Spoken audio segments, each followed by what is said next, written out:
Assalamualaikum warahmatullahi wabarakatuh. Selamat berjumpa kembali bersama saya Ucu Kasuara. Kali ini saya akan mencoba memaparkan materi kalkulus 2, yaitu tentang definisi dari integral tentu. Tetapi sebelumnya saya harap kepada Anda semua yang mengikuti pembelajaran ini untuk lebih paham tentang materi yang sekarang akan coba saya jelaskan, untuk memahami atau membuka dulu dan menonton dulu video sebelumnya, yaitu tentang jumlah Riemann ya, agar untuk materi kali ini bisa lebih difahami. Baik, kita langsung saja. Dari definisi integral tentu ini adalah cikal bakal ya dari materi-materi yang akan dibahas selanjutnya. Jadi di sini adalah titik tolak atau titik pangkal dari materi yang setelah ini nanti akan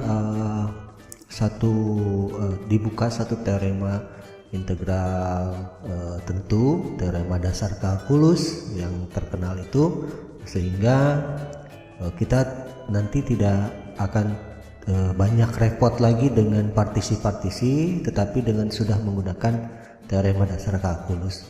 Nah, integral tentu yang sekarang kita bahas ini adalah barangkali yang terakhir ya dari konsep-konsep dasar definisi integral. Dimulai dari poligon dalam, poligon luar, kemudian jumlah Riemann ya, dan sekarang integral Riemann atau integral tentu. Baik, kita awali dengan definisi ya. Di sini kita kenalkan yang namanya norm P.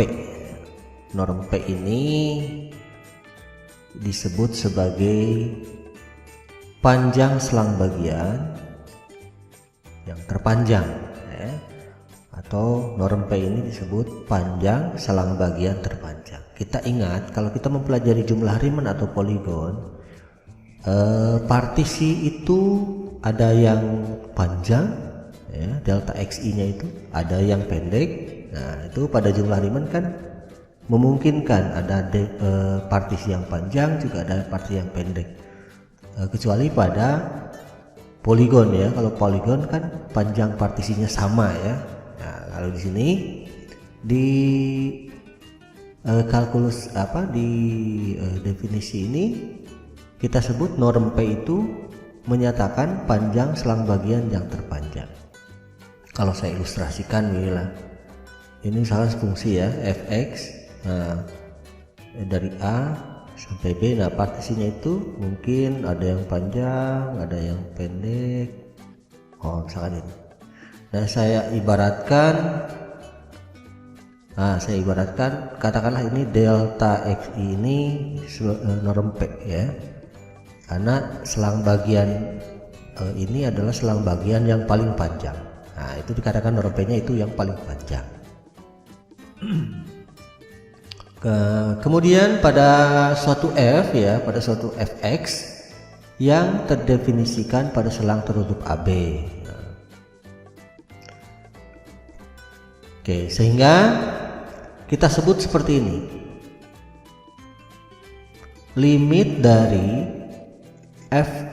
jumlah Riemann ya kan? Nah, ini kan jumlah Riemann.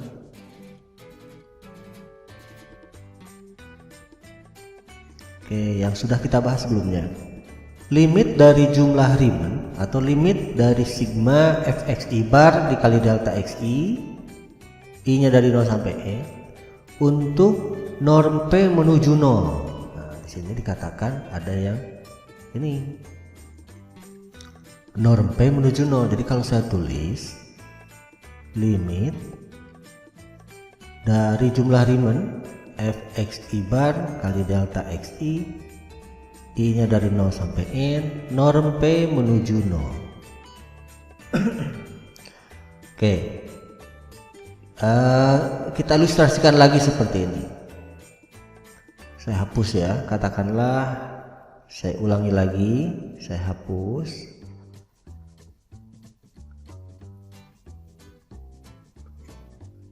Ini fx dari A sampai B lah. Misalkan ya, saya misalkan kan partisi itu biasanya sum n menuju hingga kan. Saya ibaratkan aja dulu, ini delta x1, ini delta x2. Delta x1 panjang lebih pendek dari delta x2, sehingga delta x2 ini dikatakan norm p-nya. Nah, saya ibaratkan, saya partisinya bagi dua ya. Nah, kita bayangkan nanti partisinya dibagi hingga kan, partisinya n menuju hingga. Kalau dikatakan norm P menuju 0 kira-kira adalah seperti ini. Misalkan panjang selang bagian terpanjang itu yang delta x norm P nya itu misalkan ya, ini 2 lah. Ini untuk delta x satunya adalah 1. Jadi delta x2, nah ini delta x1, saya tulis di sini, delta x1 itu 1. Delta x norm P menuju 0 itu berarti panjang selang bagian yang semakin mengecil. Nah, saya ibaratkan lagi seperti ini.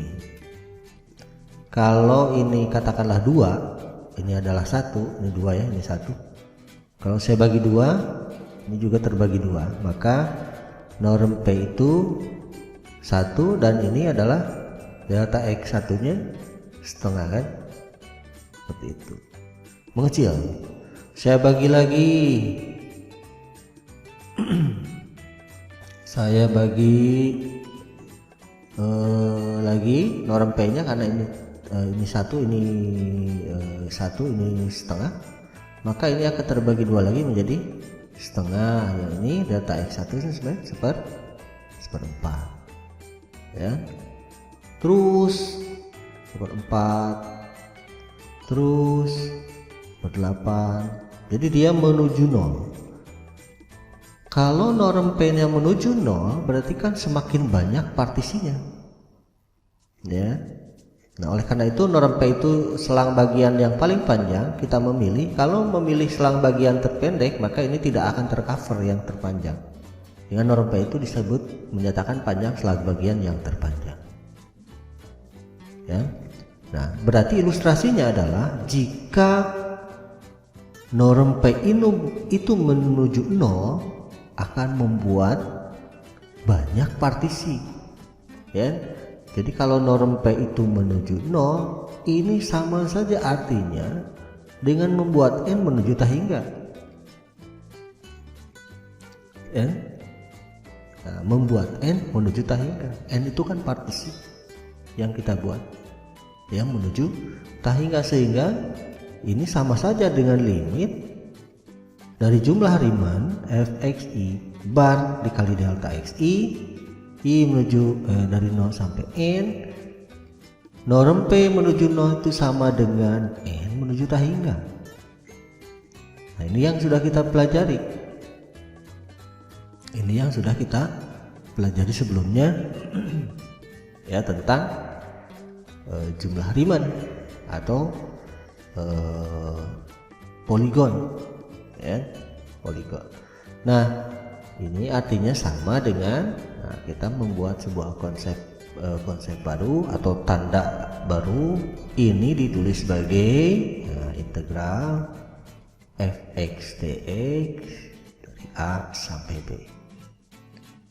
Nah, sehingga yang kita pakai sekarang tanda-tandanya itu atau awal dari konsep integral itu yang kita pakai ini. Ini disebut integral Riemann ya, atau integral tentu. Seperti itu. Jadi kita boleh menyebut integral tentu atau boleh menyebut integral Riemann. Nah, berarti konsekuensinya sekarang apabila kita menemukan bentuk soalan yang seperti ini, integral tentu seperti ini, sebelum ditemukannya atau sebelum kita bahas teorema dasar kalkulusnya, maka kita harus mengerjakannya sesuai dengan ini, seperti itu ya. Kita akan contohkan sekarang ya.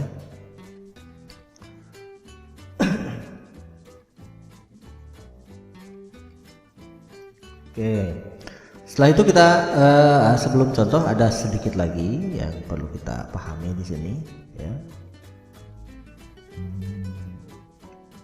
yaitu tentang lambang ya, lambang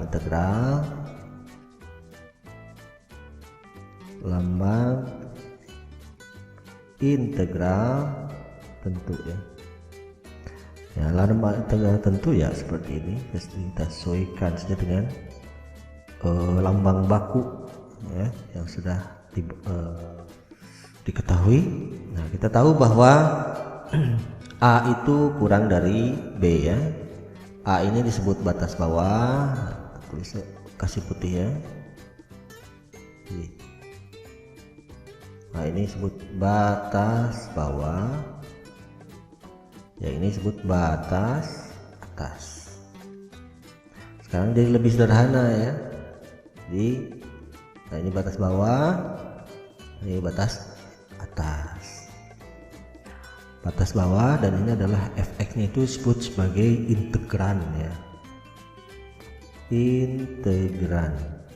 Nah, sehingga penulisannya itu lengkap. Jadi integral AB dari A sampai B titik-titik dx, seperti itu.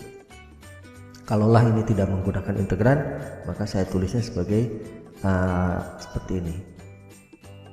Oke, nah dx ini adalah sebagai konsekuensi variabel yang kita akan integralkan, apakah terhadap x atau terhadap y atau terhadap z, terserah ya. Sehingga kalau kita lihat contoh di sini, batas-batas integralnya, jika di sini x sama dengan a, ini kan x sama dengan a, ini x sama dengan b, x sama dengan b, begitu. Atau bisa tulis x sama dengan a, x sama dengan b, dx, berarti kan. Nah, seperti itu. Berarti fungsi nanti akan dalam fx. Itu bisa saja saya contohkan, misalkan y sama dengan a, y sama dengan b, maka di sini tulisnya fy dy ya. Jadi pengintegralannya pun terhadap y. Hanya di sini kita jarang menuliskan y sama dengan atau x sama dengan, jadi langsung saja a sampai b begitu ya. Jarang dituliskan dengan ininya karena sudah jelas itu adalah kalau dia diintegralkan terhadap variabel x, maka ini pasti x sama dengan, dan ini juga x sama dengan, dan integralnya pun dalam fx. Oke, ada lagi definisi-definisi yang lain sedikit ya. Saya tuliskan di sini definisi di mana fx itu 0. Nah, gitu ya. Ada definisi ini, integral fx dx itu jika batas bawahnya dari a sampai a ya sama dengan 0. Kemudian ada lagi integral fx itu min dari, nah kebalikan dari fx dx jika batas bawahnya kita balik. Nah, a lebih dari b jika a lebih dari b, seperti itu. Oke, itu sifat-sifat atau definisi-definisi, silahkan saja untuk hal ini pelajari lebih lanjut. Konsep sekarang yang akan saya lebih bahas lagi yaitu mengenai tadi ya, definisi dari integral tentu tadi. Contoh ya, saya buat contoh.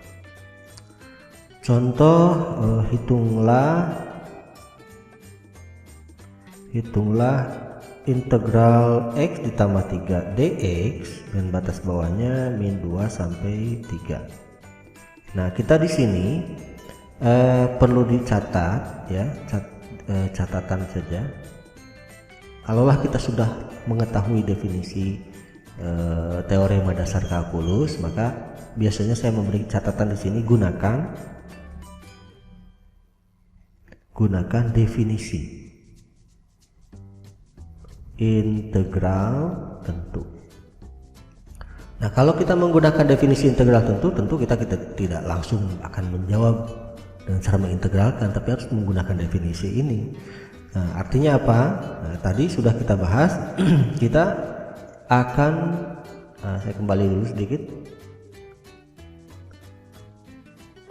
Nah, kita tadi sudah membahas bahwa integral dari f(x) dx untuk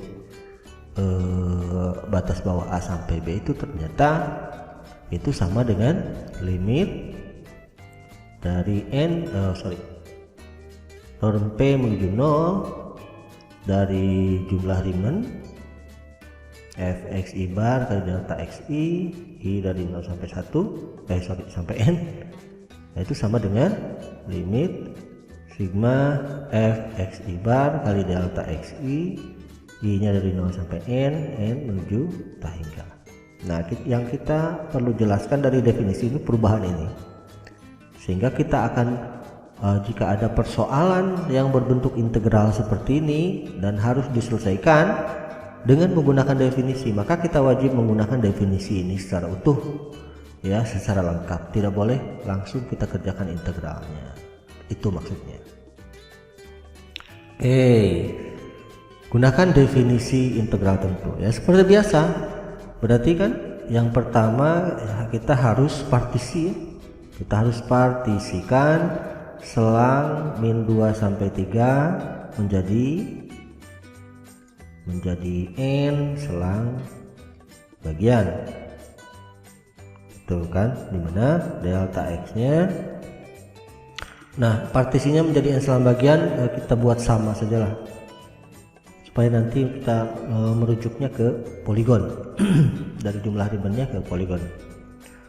Nah, berarti delta x nya kita dapat berapa ya, 3 dikurangi negatif 2 dibagi n kan, sama dengan 5 per n. Nah, sehingga partisinya itu kita bagi selang bagiannya menjadi 5 per n ya, setiap delta x nya. Nah, kemudian kita anggap saja untuk tiap selang bagian kita anggap ini aja lah, anggap xi barnya itu sama dengan xi gitu. Artinya apa ini? Titik sampelnya sama dengan titik ujungnya. Kalau saya tulis titik sampel dengan titik ujung. Nah, ini salah satu saja ya yang saya gunakan begini, titik sampel dari titik ujung, sehingga jumlah Riemann ini kita bisa ibaratkan sebagai poligon luar nantinya.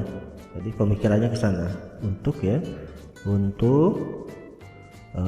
setiap xi-1 sampai xi, nah selang itu ya.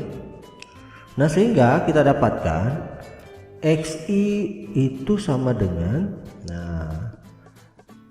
x0 x1 yang seperti itu ya. Itu langsung saja kita dapatnya xi berarti kita dapatkan min 2 ditambah i dikali delta x ya. Ingat kembali tentang konsep poligon dalam poligon ya, dimana kita dapati dari awal dulu kan, x0 berapa, x1 berapa, x2 berapa, xi dapat berapa gitu ya. Nah, sehingga kita ibaratkan xi nya berarti kan titik x0 ditambah i kali delta x, x0 nya min 2, nah, tambah i kali delta x berarti min 2 ditambah i dikali delta x nya adalah 5 per n tuh ya. Kita boleh kurung seperti itu. Mohon maaf. Oke, jadi xi nya itu sama dengan min 2 ditambah 5i per n atau i kali 5 per n. Oke, selanjutnya ya, katakanlah ini yang berapa ya, ini yang pertama, yang kedua, yang ketiga. Nah, selanjutnya kita buat sigma f fxi bar dikali delta xi, i nya dari 1 sampai n. Nah itu sama dengan poligon luar ya, poligon luar, atau sigma fxi dikali delta x, i nya dari 1 sampai n. Nah ini yang saya maksud jumlah Riemann. Ini kan kita tulis dulu jumlah Riemann, ini adalah poligon luar ya. Karena apa? Karena kita menjadikan xi bar nya itu menjadi titik ujung, titik sampelnya jadikan titik ujung. Nah sehingga yang kita gunakan ya ini saja, poligon ini saja. Nah, kita proses sigma dari i1 sampai n. Nah kita masukkan saja, kita tahu di sini adalah fx nya adalah x ditambah 3 ya, berarti fxi ya, gitu kan. Kita buat saja 1 tambah i, langsung tulis saja di sini 5 per n dikali delta x nya adalah 5 per n. Nah seperti itu.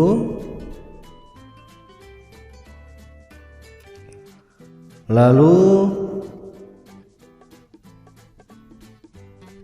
saya cek dulu ya, di sini fx nya kan x ditambah 3, berarti kalau fxi sama dengan xi ditambah 3 berarti sama dengan xi nya itu min 2 tambah i 5i per n, 5i per n ditambah 3 ya, tambah 3 berarti 1 ditambah 5i per n.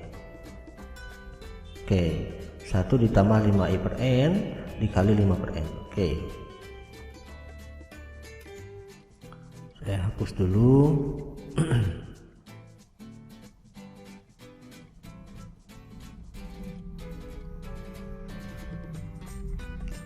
Selanjutnya kita proses saja secara aljabar. Ini bisa kita kali-kalikan ya, 1 dikali 5 per n lalu ditambah 25i per n kuadrat i kan. Nah, itu bisa dikeluarkan sebagai 5 per n dari sigma 1 ya, i dari 1 sampai n ditambah 25 per n kuadrat dari sigma i dari 1 sampai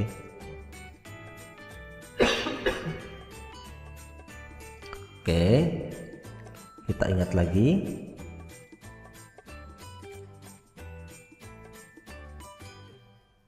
Nah, kita ingat sigma i ya, untuk poligon luar itu sama dengan n dikali n tambah 1 dibagi 2 ya. Nah, ingat lagi materi yang sebelumnya. Nah sehingga 5 per n sama dengan di sini 5 per n kali sigma 1 ya, berarti 5 per n kali 1 ya, ditambah 25 per n kuadrat dikali n tambah 1 dibagi 2. Oke, kita selesaikan 5 per n sorry, ini n 41 ya, ini kita dapat 5, kita dapat 5 dan ini ditambah 25 per 2 ya, kita tukar sini berarti ini n kuadrat tambah n bagi n kuadrat ya, atau 5 ditambah 25 per 2 dikali 1 tambah 1 per n. Oke, nah sehingga kita tinggal menuliskan saja catatan di sini. Ini adalah jumlah Riemann-nya kan. Saya tulis sebagai ini warna berbeda ya. Kita tulis saja catatan di sini karena, nah itu ya, karena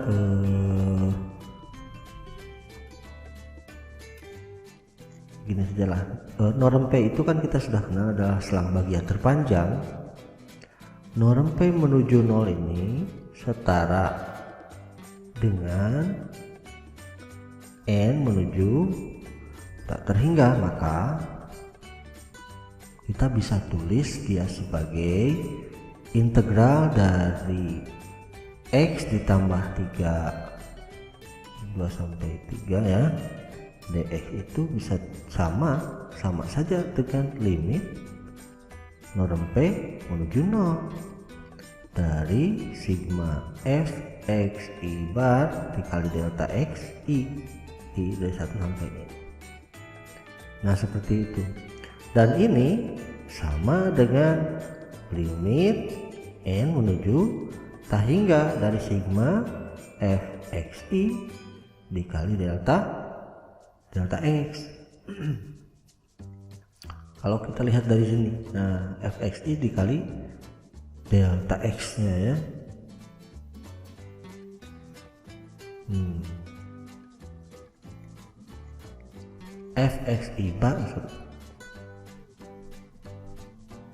fxi bar kali delta xi,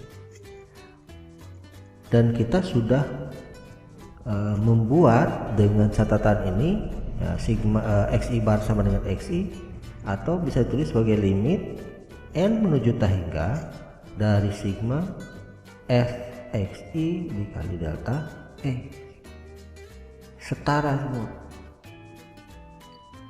Jadi sigma integral x ditambah 3 dx itu kita bisa tulisnya seperti ini ya. Dan ini ini kurang lengkap, i 1 sampai n, i 1 sampai n. Integral x tambah 3 dx ini setara itu kan sama dengan limit jumlah Riemann untuk norm P menuju 0 sama dengan limit jumlah Riemann untuk n menuju tak hingga sama dengan limit poligon luar ya kan? Poligon luar untuk n menuju tak hingga. Ya udah, berarti jawabannya kita tinggal lanjutkan saja.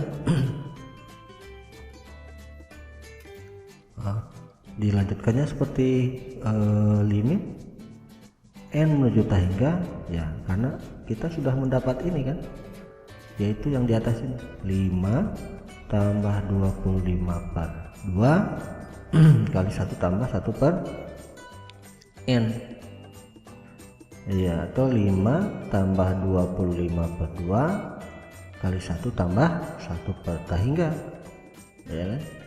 Atau 5 tambah 25 per 2 kali 1 tambah 0, 1 dibagi tak hingga 0, atau sama dengan 5 tambah ya 25 per 2 25, berarti 10 35 per 2. Oke, sehingga ya kalau kita tulis lagi di sini bahwa integral x tambah 3 dx itu sama dengan 35 per 2. Ya, kita di sini tidak mengatakan luas ya, karena kita belum sampai ke konsep itu ya, walaupun sebetulnya ya memang mencari luas daerah, tetapi di sini pada materi ini kita belum sampai ke situ, belum mengatakan luas dulu, karena nanti ada perbedaan sedikit ya. Jadi kesimpulannya, jika ada persoalan-persoalan menghitung integral seperti ini, kemudian yang disuruh digunakannya adalah konsep definisi integral tentu, maka kita harus memaparkannya seperti ini. Kita harus memaparkannya seperti ini sesuai dengan konsep definisi integralnya. Nah, catatan pentingnya adalah di sebelah sini. Menurut saya kita harus menuliskan, kita harus mencatat, kita harus menuliskan konsep norm P menuju 0 itu setara dengan n menuju tak hingga. Nah, ini penting kita mencatat tulisan ini ya. Jadi pada saat kita sudah sampai seperti ini, kita wajib menurut saya wajib mencatat, karena norm P menuju 0 setara dengan n menuju tak hingga, sehingga kita bisa menulis ini dan ini ya. Jadi integral x tambah 3 dx ini untuk min 2 sampai 3 sampailah menuju konsep yang ini gitu. Jadi untuk menuliskan jumlah Riemann ini kita harus mengatakan dulu definisinya begitu ya. Jadi Dari sini ya katakanlah sampai sini itu wajib dituliskan ya, wajib dituliskan. Oke.